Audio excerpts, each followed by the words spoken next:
நம்ம உலகையே உலுக்கிய ரகசியங்கள் என்னென்ன நடந்துட்டு இருக்குன்னு உங்களுக்கு தெரியுமா? அமெரிக்காவை சேர்ந்த எஸ்டின் யாருங்க 13 வயசுக்குள்ள இருக்கிற பெண் குழந்தைகளை கடத்தப்பட்டு, அதாவது ஆசை வார்த்தை கூறி அவங்கள அழைச்சிட்டு போயிட்டு ஒரு தனி தீவுல வச்சு அவங்கள செக்ஷுவல் டார்ச்சர், அதாவது பாலியல் வன்கொடுமை பண்ணி அவங்களையே நரபலி கொடுக்கற மாதிரி அவங்கள மாமிசமா பண்ணி சாப்பிட்டு இருக்காங்களாம். இந்த விஷயம் லீக் ஆகி கிட்டத்தட்ட 8 நாடுகளுக்கு மேல அமெரிக்கா உட்பட நிறைய நாடுகள்ல போராட்டங்கள் நடந்துட்டு இருக்கு.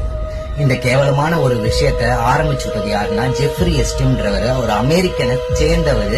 அவர் தான் இந்த கேவலமான விஷயங்களை பண்ணிட்டு வந்தது. ஆனால் அதுவும் முக்கியமா American president Donald Trump and Indian prime minister Modi இவர்களுக்கும் சம்பந்தம் இருக்குன்னு, தொடர்பு இருக்குன்னு சொல்றாங்க. இதுல பெரிய பெரிய அரசியல்வாதிகள், பெரிய பெரிய செலிபிரிட்டிஸ், விஐபிஸ், மைக்கேல் ஜாக்சன்ல இருந்து நம்ம ஜியோ நிறுவனத்தோட அம்பானி வரைக்கும் இதுல தொடர்பு இருக்குன்னு சொல்லப்படுது. பட் நம்ம பாக்குறதெல்லாம் என்னங்க, Insta comedy, reels, kissing, hugging, இந்த செக்ஷுவல் வீடியோ, இந்த மாதிரி வீடியோஸ் தான் நம்ம பார்த்துட்டு இருக்கோம். ஆனா நமக்கு முக்கியமா தெரியக்கூடிய என்ன விஷயங்கள், ரகசியங்கள் பாத்தீங்கன்னா, இந்த மாதிரி வீடியோக்களை நம்ம உண்மைன்னு நம்பணும். இது கட்டுக்கதை கிடையாது, ஒரிஜினலா நடந்துகிட்டு இருக்க சம்பவம். முக்கியமான ஜெஃப்ரி எஸ்டின் இல்ல, அவர் ஆரம்பிச்சு விட்டாரு. ஆனா அவரை சம்பந்தப்பட்டவங்க இப்ப வரைக்கும் அதை பண்ணிக்கிட்டு தான் இருக்காங்க.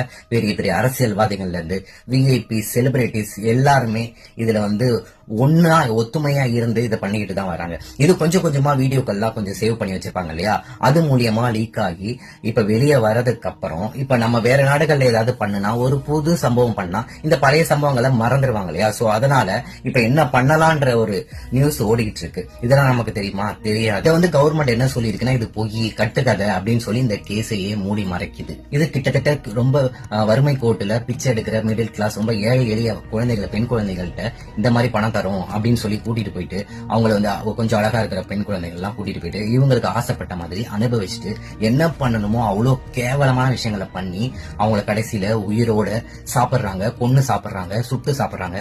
இது நமக்கு இந்த வீடியோலாம் நம்ம பார்த்துட்டு இருப்போம். கிரில் சிக்கன் மாதிரி, தந்தூரி சிக்கன் மாதிரி அவங்கள மனுஷங்களையே கிரில் பண்ணி சாப்பிட்டுட்டு இருக்காங்க. உடல் பாகங்களை படுக்க வச்சு அதை சாப்பிட்டுட்டு இருக்காங்க. அது மட்டும் இல்லாம வாஷிங் மிஷின்ல உயிரோட போட்டு அவங்க கத்துற சத்தங்கள்லாம் நம்ம காதுல கேக்குது. சோ இதை விட கேவலமான விஷயங்களை பண்ணிட்டு வராங்க. ஓகே ஃப்ரெண்ட்ஸ், நான் உங்க ராஜா கணபதி. இதோட நம்ம டீட்டெயிலா கேட்கணும் அப்படின்னு நினைச்சீங்கன்னா, நான் இந்த வீடியோ தான் ஜஸ்ட் போட்டிருக்கேன். மதன் கௌரி யூடியூப் சேனல்ல போனீங்கன்னா அவரு டீட்டெயிலா இதை பத்தி பேசியிருப்பாரு. சோ அதை போய் பாருங்க, பார்த்துட்டு நீங்களும் நிறைய தெரிஞ்சுக்கோங்க, இதை பத்தி தெரிஞ்சுக்கோங்க. நிறைய வீடியோக்கள் உங்களுக்கு ஆட்டோமேட்டிக்கா வந்துட்டு இருக்கும். சோ நம்ம ஏஐன்னு நினைச்சு நம்ம மாத்தி விட்டுட்டே இருக்கோம். ஏஐ கிடையாது, இது உண்மையான நடந்துட்டு இருக்க, கரண்டா நடந்துட்டு இருக்க சம்பவம். தேங்க்யூ.